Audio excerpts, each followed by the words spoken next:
Ninja Turtles.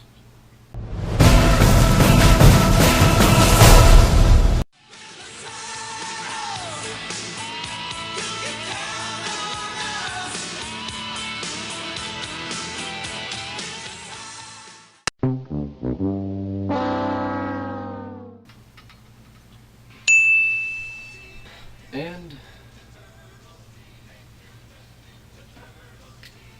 better.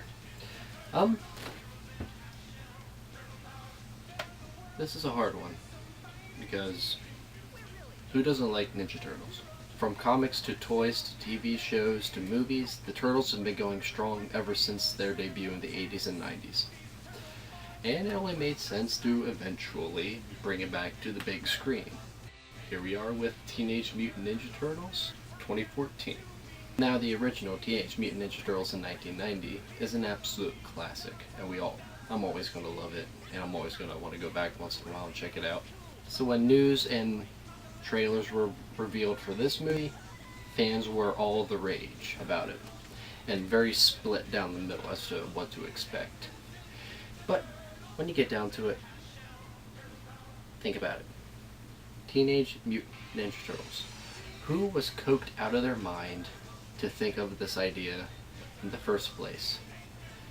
But you know what? It worked. It's a big hit, and it's a lot of fun to watch. And let me get this out of the way. This new movie based on the Turtles does outshine other films in the franchise, because you remember Teenage Mutant Ninja Turtles 3? And do you remember that god-awful musical band they put together?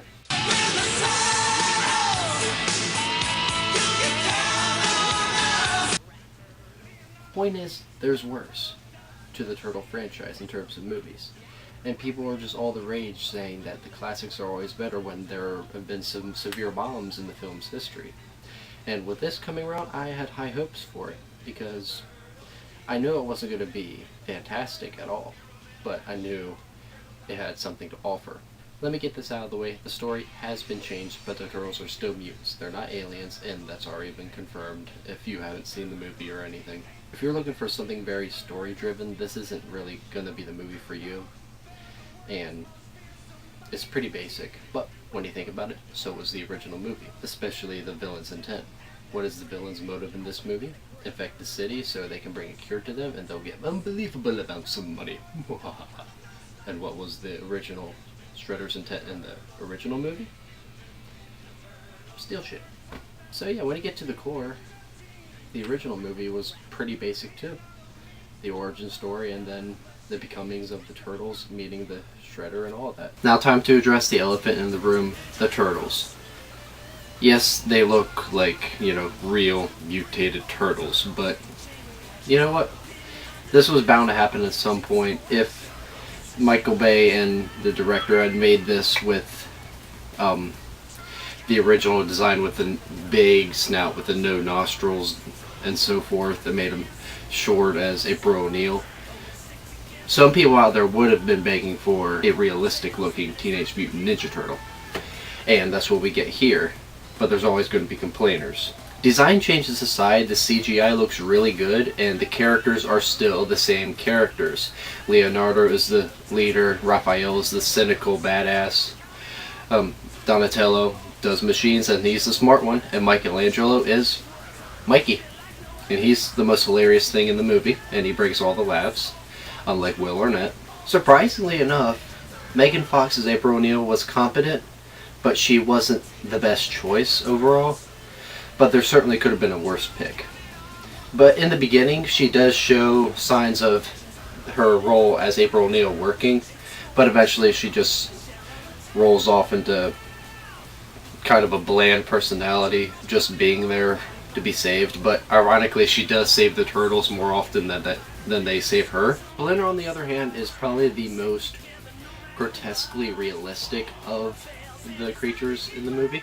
But even then, Splinter is an absolute badass, because they give him his own fight scene. He throws down the Shredder and he holds his own. It's pretty damn cool. He uses his tail and all this stuff for his ninja moves. And the Shredder, you could easily mistake for Megatron at certain points.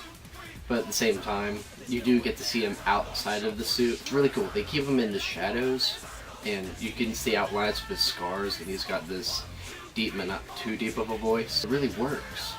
But once you put him inside the suit, he just becomes big bad Megatron ninja. And finally seeing the Shredder lunge about throwing these ninja moves at the turtles is pretty cool, because the other movies he really didn't pull off any of those things other than the cartoon series. He is a pretty basic villain though, and it's a pretty basic story. It's just there to showcase the turtles and their personalities and the origin story, and to eventually, get into all the badass action. And the action in this movie is a lot of fun to watch. Especially the Splinter versus Shredder, and the scene where they're going down the mountain with the avalanche behind them and all the tractor trailers and cars going boom boom boom.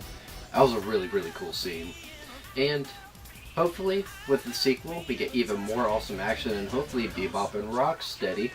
It would make sense, because they made them in a lab. Clearly they could do it again. In the end, Teenage Mutant Ninja Turtles is a lot of fun. I give it a 7 out of 10.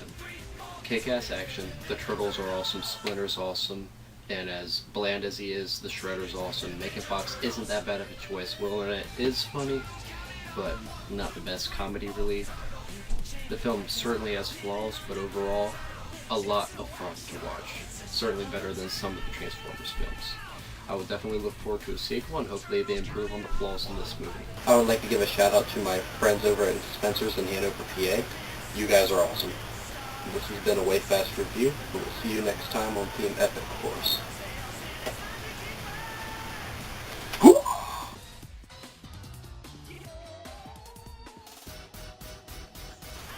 Yeah, I found a Coke bottle with my name on it. Happy days. What should I review next? I know. Something I need to start doing since I'm wearing this.